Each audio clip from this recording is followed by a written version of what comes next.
Hello, in our Parashat we see a very interesting phenomenon that the kapara and the tahara, right, the atonement and the purity of the Metzorah is different according to his financial situation. Someone who is rich has to bring a larger offering than someone who is poor.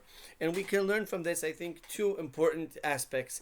Not something which is very new on the moral level, but something that's important to internalize. So, number one is that the Torah is telling us from the perspective of the Metzorah.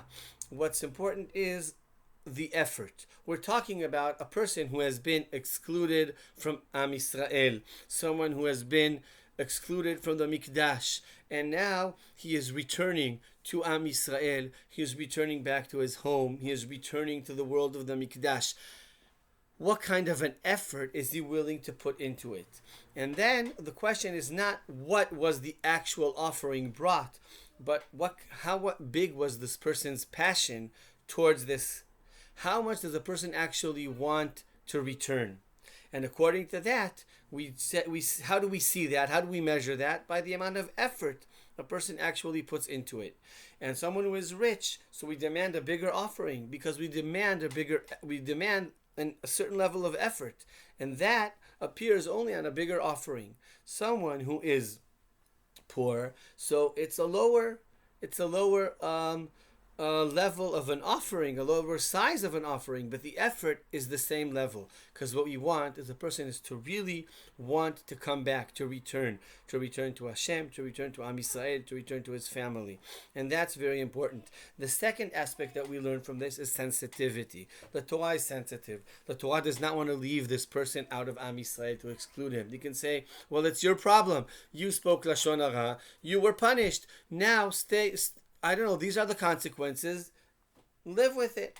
As long as you haven't brought everything you have to do in order to become pure again, according to return to the world of the Mikdash, so you'll be half pure, whatever that means halachically. But you cannot come back until you fulfilled all the demands.